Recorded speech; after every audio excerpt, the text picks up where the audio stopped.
Welcome back to Single Car Garage on this rainy day. You can tell it's rainy. Anyway, I'm sitting here at my workbench, farting around more than anything because it's raining. And I've got to go to town here in a minute and pick up the rear end for the 86 Mustang. My daughter's first car that she built. And we're excited to get it back. We had to replace an axle in it and had all the bearing seals and blah, blah, blah done.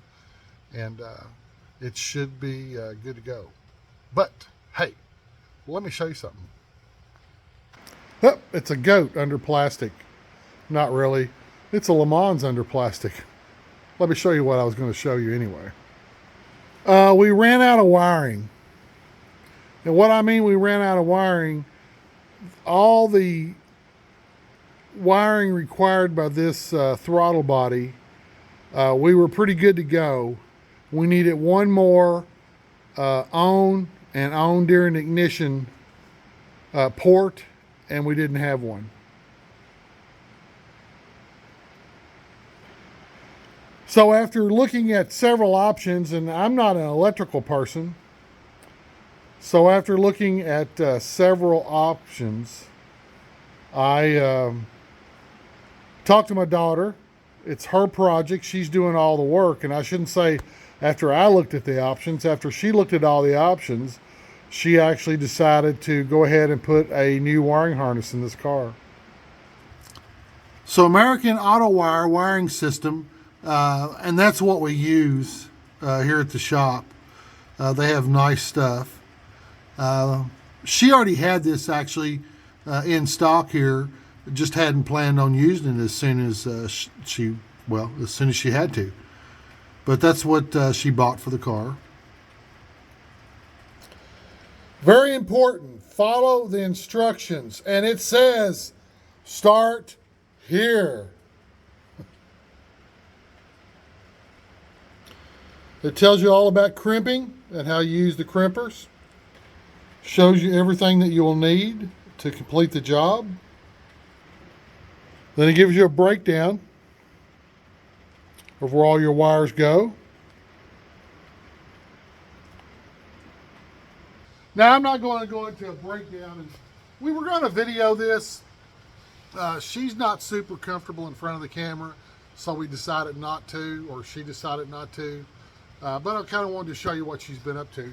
And I've not done a lot of wiring, and this is her first job. I don't like the wiring, and what I did last weekend when she came up, or 2 weekends ago, I got out of the shop. And I didn't even come down here and bother her. I let her work by herself. She got a lot done. She did better than I did. Because I'm not done with the truck yet. But one of the things I've learned over the years, if you have an old harness,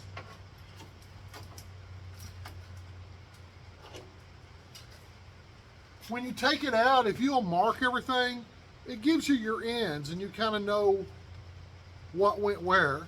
And two, this is some good parts on this thing, but there's her old one.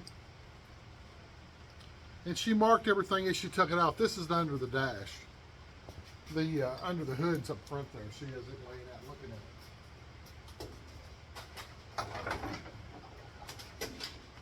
But most of your plugs on your new one are the same it's on, or your connections, whatever you want to call them, are the same as what's on the old one.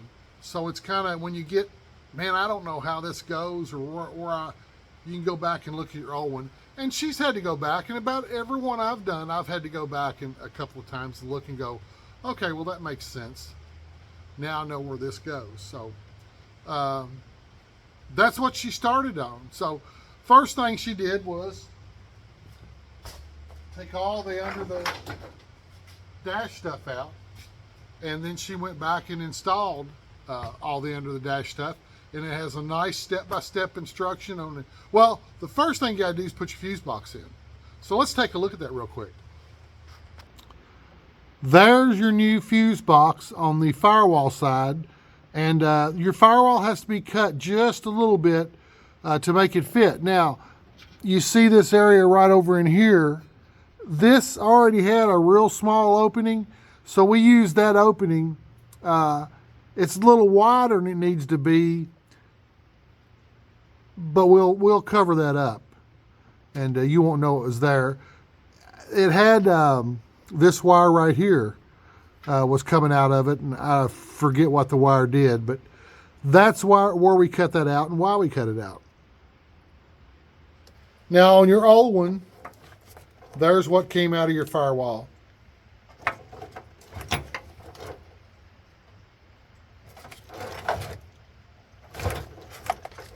That's what you'd plug into.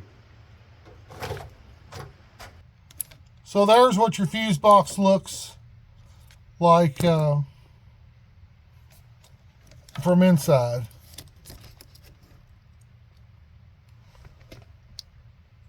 And there's what your old one looks like.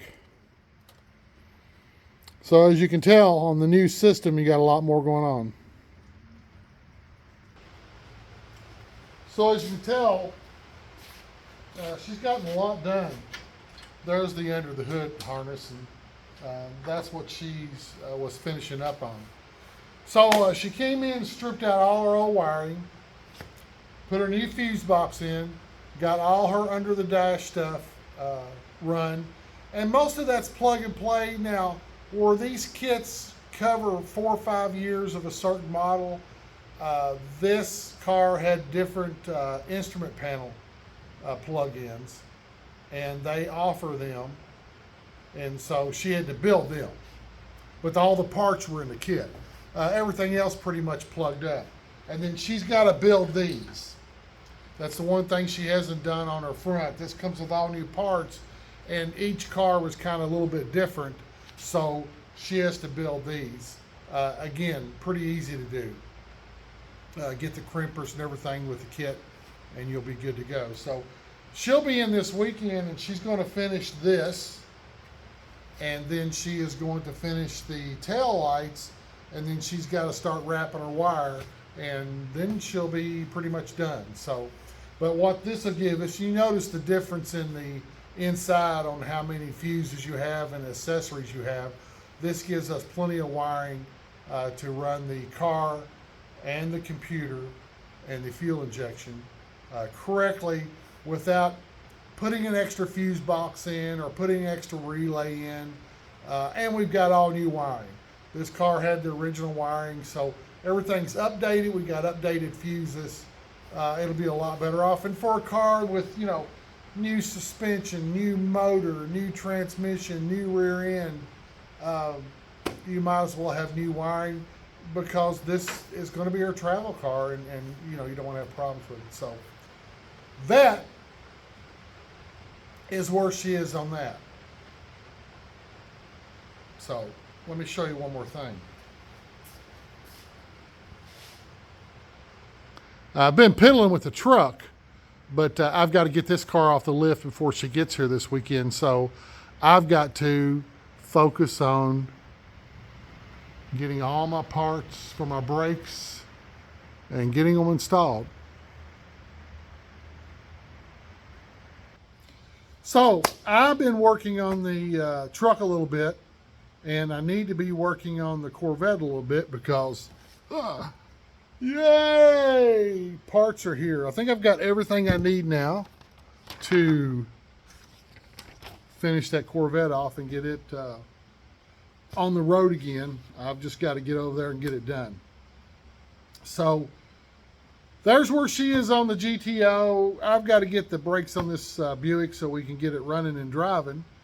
I just need to get the parts in here and get them on there, and actually waiting for the parts so I can put it together and get it out of here. And we need to get the 84 Corvette done. So maybe I'll make a couple videos on what I'm doing. I'll probably make a video on the Corvette brakes. I think I just did brakes on the 65 Impala. I might do a video on me doing them. I mean, I play around with this. Don't know what I want to do. Mundane videos, but it seems like a lot of people like them. So anyway, hey, that is an update on the Le Mans and what I'm doing, and I've got to get out of here. Talk to you later. Hey, come back and see me too if you get a chance.